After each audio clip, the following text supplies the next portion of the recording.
When I was preparing for a conference recently at which I was asked to contribute on HMRC's actions to date on tax evasion and tax avoidance and what that meant for the financial planner, if anything, I discovered a very helpful recent summary by HMRC of just what they've done to date, which is exactly what I was looking for.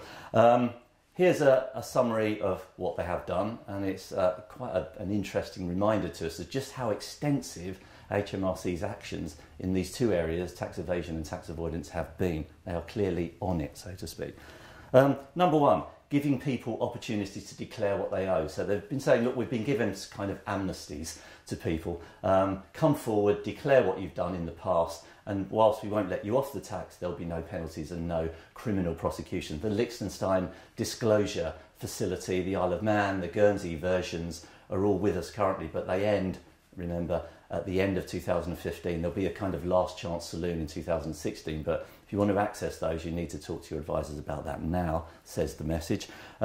Prosecuting more people who break the law. Okay, if you do it, you're not going to get off lightly, is what they're saying. And they give some really good examples around that. They say, actually, we're investing in HMRC to prevent tax avoidance and evasion. In 2010, the government allocated HMRC 917 million from efficiency savings to reinvest in generating additional compliance revenues of 7 billion by 2015, and they are on target to do that. Third point, after having said giving people to come forward and declare, prosecuting those who don't, is preventing avoidance by large multinational corporations. This kind of goes under the financial planners' radars because most of them, without wishing to patronise or demean, don't deal with large multinationals in their day-to-day planning. But that's where a lot of tax gets lost. Profit shifting in particular, you've heard of Google tax, Amazon tax, effectively it's the diverted profit tax.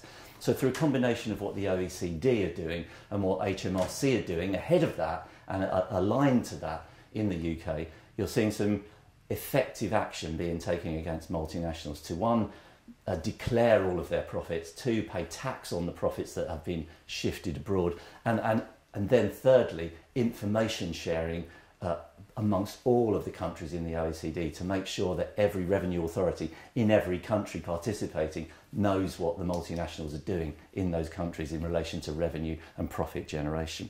Fourth, preventing avoidance and evasion by wealthy individuals.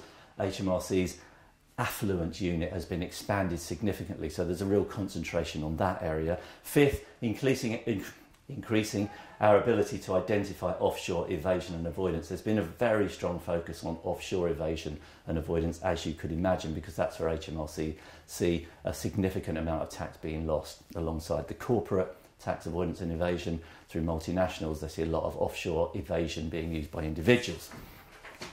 Six, using data and new technology, of course. And seventh, dealing with tax avoidance schemes. So not evasion, but avoidance. And there's been a multifaceted strategy implemented here. You've seen targeted anti-avoidance rules continuing to be introduced to ensure that the purpose of Parliament is applied. We've got the general anti-abuse rule, which is referred to in this paper. Then we've got continued litigation, which tends to come down on the side of the intention of Parliament rather than the letter of the law.